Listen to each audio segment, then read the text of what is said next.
Hello and welcome to the first technical analysis course in a series of hopefully many.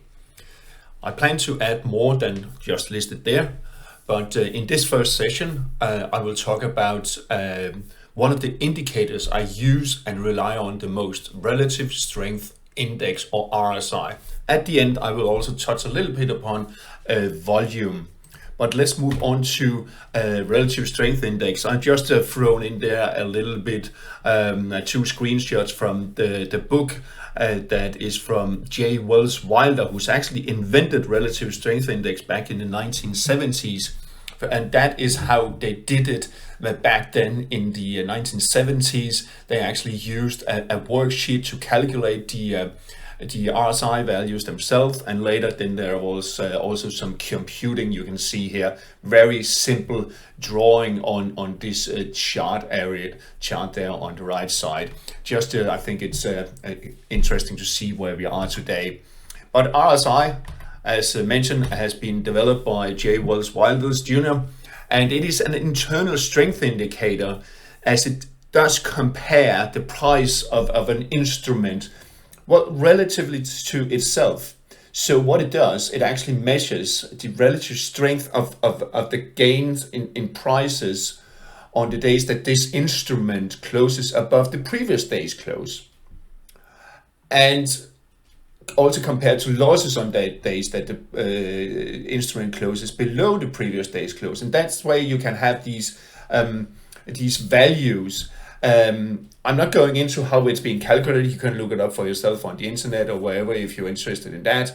But the RSI can be used for many things. It can be used as a momentum indicator, measures the magnitude of a price change, and it evaluates if there's overbought or oversold conditions, or if there are any trends. The RSI, or relative strength index, is an oscillator, and it moves between 0 and 100. It can't move beyond 0 and 100. So what can we use it for? We can use it to find top and bottoms, or as we also call it, overbought and oversold. So RSI moves when it moves into a value at 70 or higher, it is called overbought, and below 30, a value below 30 is called oversold. So what you can say is that a buy signal is triggered, or at least indicated. It is not a sure thing. There's no certainties here. But a buy signal is identified or indicated when the RSI is in an oversold area, meaning below 30. And that could indicate that the instrument or the security that we are trading or looking at has reached its low for this trend. Conversely, a sell signal is triggered when RSI is in overbought area, meaning above 70. But we're also going to look at why we can't 100% rely on that, and we have to look at other things too. However, what is also interesting to see is that RSI often forms tops and bottoms in the value than it does in the underlying market on the underlying instrument that we are looking at. We're also going to look at trends. It can be used for trends detection. So what we're looking for is that when RSI values crosses above 60 and closes above 60 and is moving between 40 and the 80s range, it can be indicated or considered to be in a bullish trend. Of course, it can go above 80. It happens rarely, but it does occur. When RSI then crosses below 40 and is moving down to, well, 0, I've never seen that, but until it breaks back above 60 range, it can be considered to indicate a bearish trend. Looking at the support and resistance levels. Levels of support and resistance are usually highlighted or more clear to see on the RSI chart or graph before we actually see them or detect them in the actual price chart. And you can draw support and resistance lines and falling trend line and rising trend lines just as you do on the actual instrument price graph. Finally, And most importantly, also, we are going to look at divergences or divergence or imbalance in the market. So that is when a price records a new high that is not confirmed by a new high, or conversely, it records a new low, but it's not confirmed by a new low on the RSI. And we're going to look at a few examples on that a little bit later. But let's move on to the oversold, overbought. Here we have Apple on a weekly chart going back a bit. And you can see that was a nice ride there. And you can see here, RSI value hit 24.9. It was an oversold state. But as you can also see that it actually did decline a little bit further, but then we saw the RSI actually climbing higher, and we're going to look at that again later. But here we are in an oversold, so it's just a warning sign or a little bit attention sign that way maybe we are nearing an end of the bearish trend, possibly. But here we are in an overbought 86, and you can see how it suddenly dropped dramatically, and well, then price moved back higher. So I don't rely too much on it, but of course you should be aware also if you get a top and reversal pattern in the actual price graph, and we are looking at that later when we are going to talk about candlesticks. Anyway, let's move on to, this is just to give you some examples of where we see overbought and oversold, and I don't pay massive amount of attention to it, but it is something you have to be aware of, that sometimes, well, market can actually move higher despite that it is in overbought or oversold territory. So here we have it, still risk of further rise or fall. And here we actually saw it, there was still institution 14%, it's not 14%, but there's a 14 percentage point up to 100. There's a risk for further rise, and it did, and it could do that because I rely more on divergences, which we are going to look at a little bit later. Here we have another one. This is actually Tesla way back, as far as I remember. Yes, also weekly chart, you can see market move higher, and you can see it actually indicated overbought quite early here at a 93.20, but market kept going up, or price kept going up. But the RSI actually declined, and we're going to see what we can use that for a little bit later. So it's about, again, when we're going to talk about Dow trend theory, the trend is your friend. And here we are, trends. What can you use for? So I always set my two indicators on the RSI chart to 60 and to 40. It is by default 70 and 30, but as I use it more for a trend indication or a trend indicator, then I use it for overbought and oversold. It's easy to detect that anyway. I don't need the 30 and 70. So I changed it to 60 and 40. So here we are, below 40. It actually broke below right there. So we are now in a bearish trend. And we are actually in a bearish trend until we break back above 60. So now the bearish trend in terms of sentiment, I always use the word sentiment. So it's like bullish or bearish sentiment, or positive or negative sentiment. It's the same really. Sometimes I mix it up a little bit, but we are now in a confirmed bullish trend, and it should also be seen on the actual price graph, and it's probably here with a higher high and higher low. So moving on, we were actually in a bullish trend or bullish sentiment until it broke back and closed below 40, and it stayed that until it moved back above 60. Moving on to trend and support and resistance levels. Here we have S&P 500 some time back, and you can see I've drawn a trend line on the actual price graph. But if I do the same here, you can actually see it actually broke below the rising trend line here on RSI maybe a week or so before it actually broke below here. So that was an early warning that maybe this rising trend on S&P 500 was very close to end.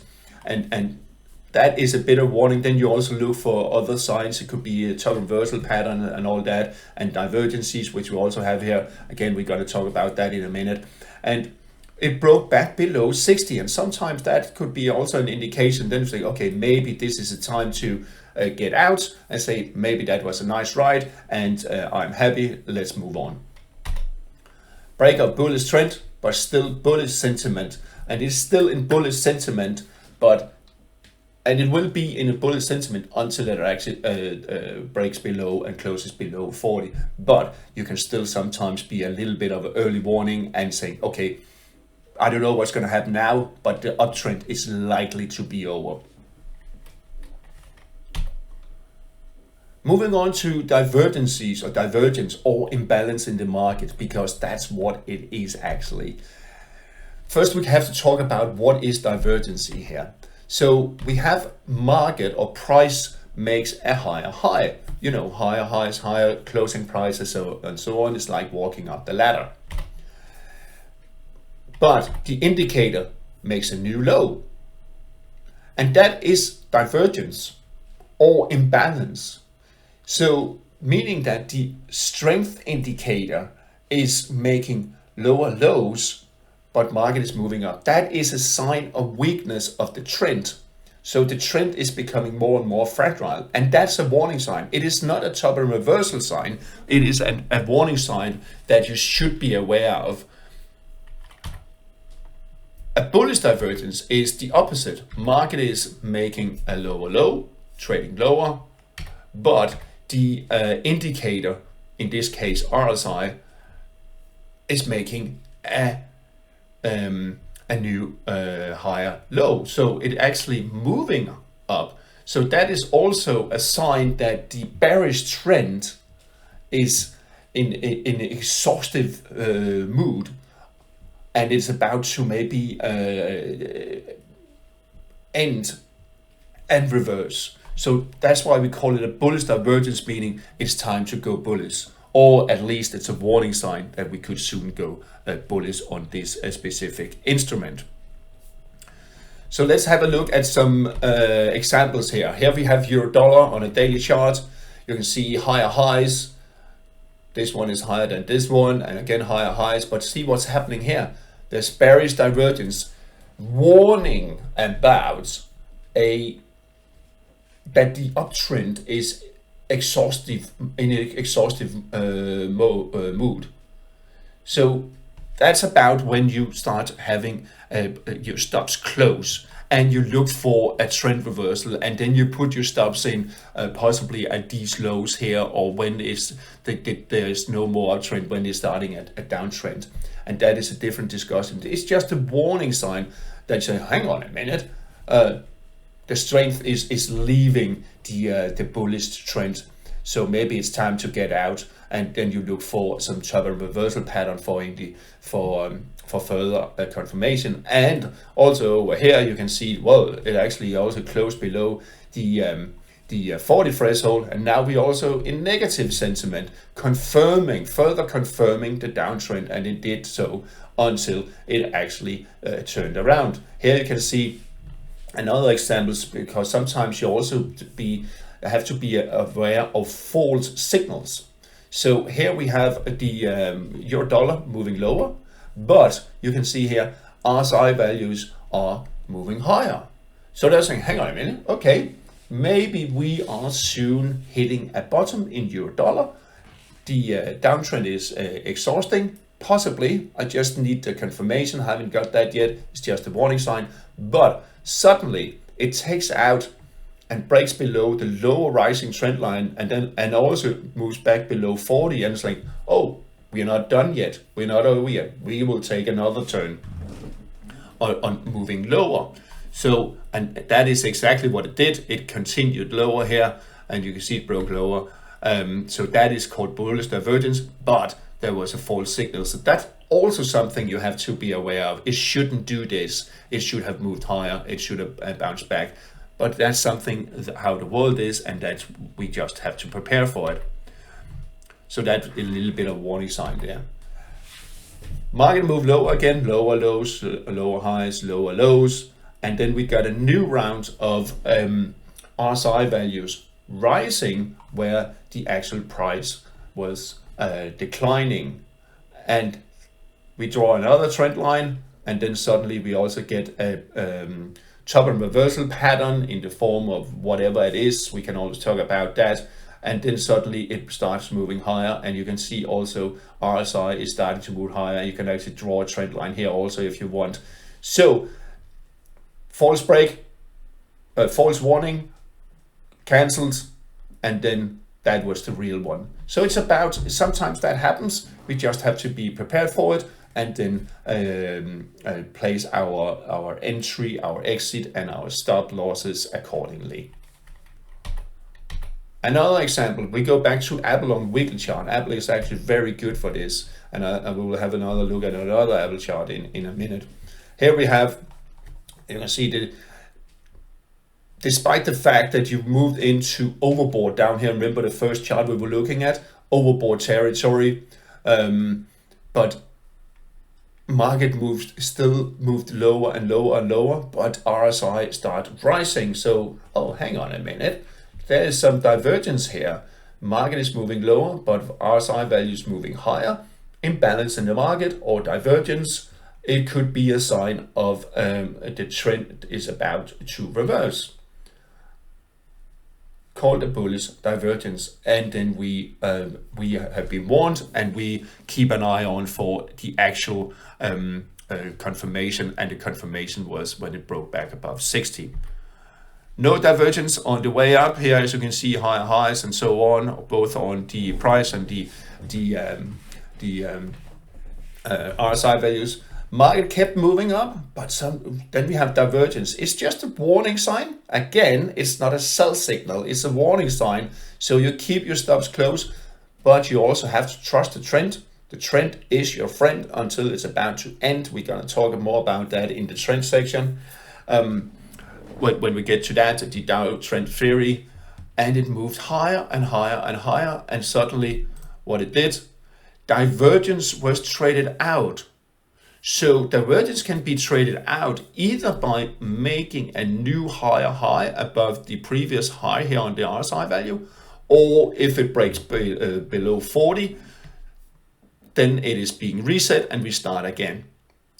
Or if we have been in a negative sentiment and there's divergence, like here, we forget all about this when we move back above 60. So it has been traded out, and it's like, okay, now it's a new situation. We kind of forget about all this, and now we are just concentrating on this one. Then market did a large or big correction, but it actually moved higher, but you should still be happy because the trend is your friend. And it hasn't changed, but we saw that the RSI value here at the peak here, that's a bearish divergence. It did not confirm the last leg up, but what it did confirm is that Apple was in exhaustive mode or close to a trend exhaustion, and then you look for top and reversal pattern, and there was actually one, and we will look at that when we are talking about candlestick patterns in another session. But this actually formed top and reversal pattern, suddenly broke down, and then we also had RSI going back below 40 in a bearish trend, and you can see it confirmed this bearish trend here right there after the sell-off, and it actually continued a little bit further, or quite a bit further actually. Here's another one that is interesting, and this is actually NVIDIA on daily chart. This is the most recent chart where you have no divergence, but still you see a trend, a reversal or a trend change. Uptrend was actually confirmed, RSI values were rising, and everyone was happy, but then suddenly you see something like this. That's actually a bearish engulfing pattern, and it was followed by another engulfing when it tried to bounce back, followed by another one, and then another one over here. Anyway, but those two was actually quite interesting, because what you're being told is, hang on a minute, sellers are taking control, full control, taking out the previous days of trading. selling through, but then it bounces. And we also saw that, remember that, we saw that with the Apple chart. We saw a correction, and there will be correction, and nothing goes up in a straight line. But then it was followed by another bearish engulfing. Just as you thought, okay, there's still potential, there's still possibility of a higher level on Nvidia. It needs to take out the previous peak there. And what were about RSI? But then suddenly it collapsed again, and it actually dropped below 40 threshold here, selling further through. Now then it broke back above, right around here, confirming, oh, now we're on a bullish trend again, or bullish sentiment, supporting potentially higher levels. And then it came up here, and it didn't really get to much more, and then it dropped back below 40. And what happened in the next couple of days is a different story. It's just to illustrate what you can use it for, and all the sometimes pitfalls, because there's no world that is perfect. Use it as a RSI as a warning tool to identify trends. You can draw trend lines on the chart, on the RSI chart, just as you can on the actual price graph. So you can draw trend lines and find them. And again, sometimes you see something more clearly. Sometimes you also see triangles and other wedges or things like that. Let's move on to just briefly touch upon volume, because it's such a small subject, but it is correlated a little bit with RSI, especially when we talk about divergence and confirmation. So volume, I mean, price and volume cannot be separated. There's no market, there's no price action or market action without price movement, of course, and there's no price movement without volume. So they are, I mean, volume, of course, volume is traded volume, traded shares, traded bonds, traded FX or whatever. Unfortunately, we don't have the volume on currencies, since they are an OTC, over-the-counter market. They are not traded on an exchange, and we need that. So what can we do here? Well, since volume represents the balance of supply and demand, it is also the balance of supply and demand that moves a price higher or lower. So we're going to talk about divergence on volume, but also when you suddenly see a big volume surge, it could indicate a critical change in the balance of supply or support it. And often when you see that market bottoms out or tops out, you also see massive volumes going through. So let's have a look at an example again.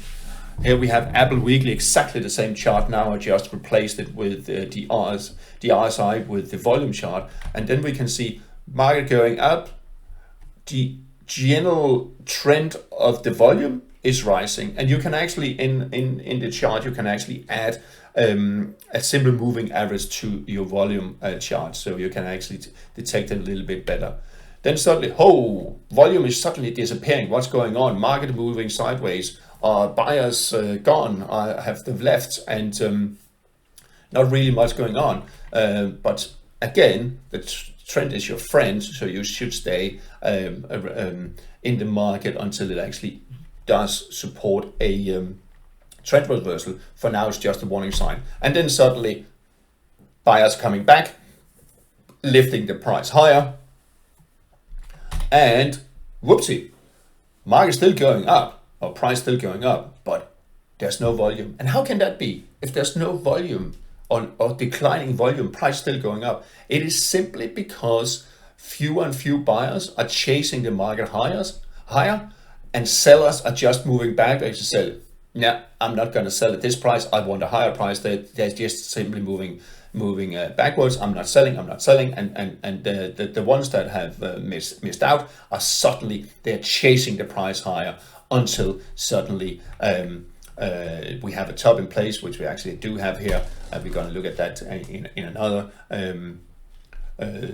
session. So, and then we see a sell-off, and market is volume is coming back. Sellers are pushing lower, and we have a little spelling right there. Sorry about that. But it's confirming that this downtrend is strong because the sellers are strong. There are more sellers. They are really selling through here.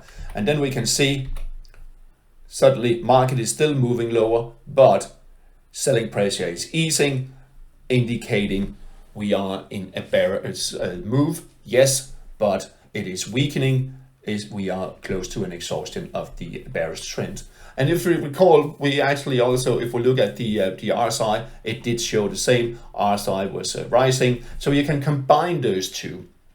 I don't use the volume much on daily because there's too much noise, but weekly, that is a very good indicator because it's more combined. And then you can see, interestingly, market moved higher. You see bounced, market moved higher, but it was a little bit of warning. Volume wasn't really confirming this, but again, trust your trend. And again, it's just a warning sign. We also remember when we looked at the RSI, it actually did move higher. The RSI, if we just very quickly move back, you can see here, right there, you can see it actually did move higher and it was above 40. And I trust the RSI more than I actually do trust a volume, because volume, since there's not just one market for especially Euro stocks, there are several markets, then it can be a little bit misleading. All right, that's all for today. Thank you very much for listening in on this first edition or first session of technical indicators. I hope to see you all again when I'm doing new ones in the coming weeks on candlesticks and trends and so on. Thank you very much and have a nice day and nice weekend.